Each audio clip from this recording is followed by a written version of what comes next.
guys up here sitting. Oh my god. And a few weeks back I saw Dave was trying to get them. It was too funny. Wasn't sure where to put his foot. Has anyone ever folded or anything?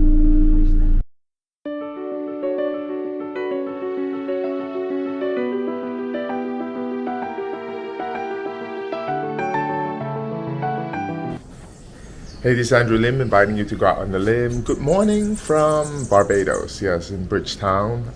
In this neighborhood, my hotel doesn't have a view of the sea because, poor man's traveling.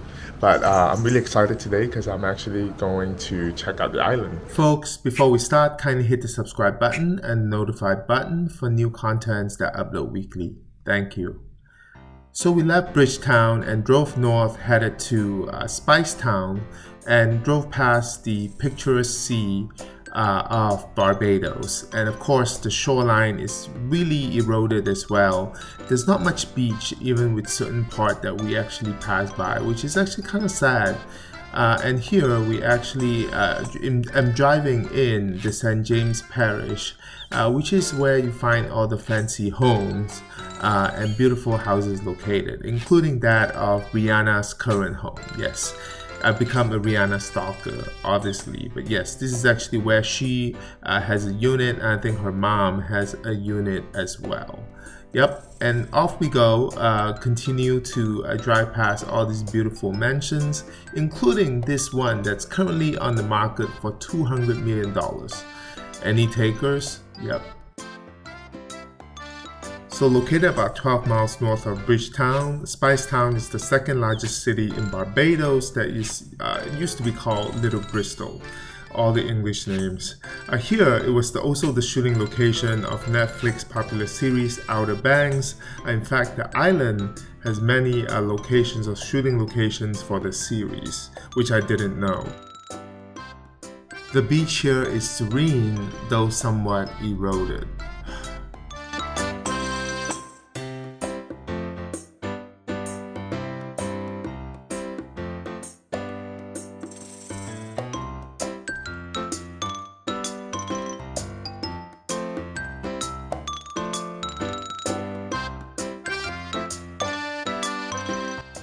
So we left Spicetown, headed for North Point, driving past all this abandoned sugarcane plantation.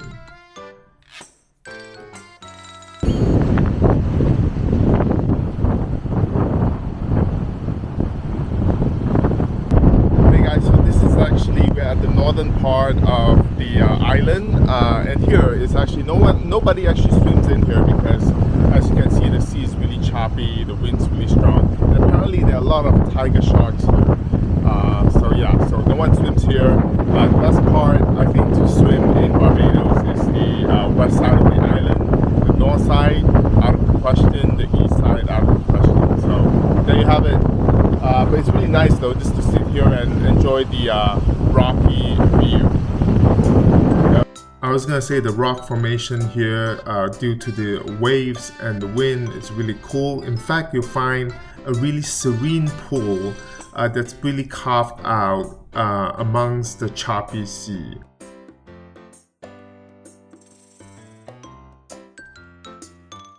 So we continue driving from the north down to the eastern part of the island. At this point, the weather had become cloudy, and we are passing the choppy sea of the eastern side of the island. So this is the part where the current's super strong. It's not advisable to swim at all because, this is technically the Atlantic Ocean. And right across, really far away, is the African continent. So the current is super strong here. It's not advisable to swim at all. Some locals might find some areas to swim in, but for travelers or tourists, definitely not a place to actually get into the water.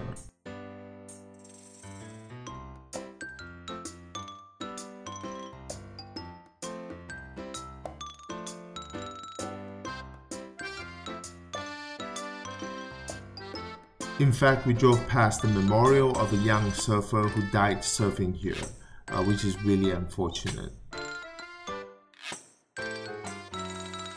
We also drove past the very first restaurant on the island. This restaurant was actually opened in the late 1800s, which is really interesting. I thought, the first restaurant would be in Bridgetown, the capital, but interestingly, it's out in the middle of nowhere on the East Coast where people can't swim.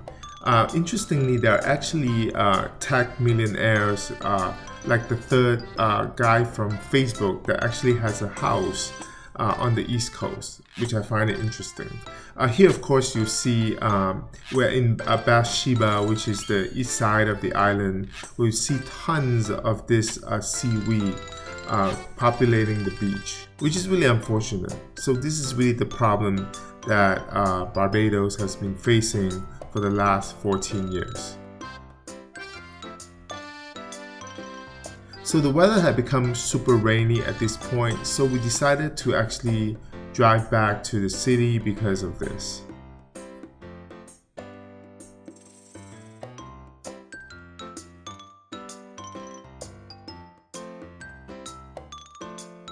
So all in all, it was a great drive outside of Bridgetown to see the main parts of the island.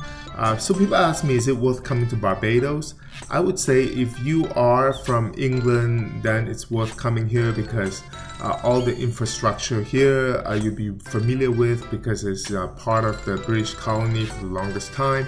If you live in North America, to be honest with you, I think you have other choices or other islands to explore which have better beaches.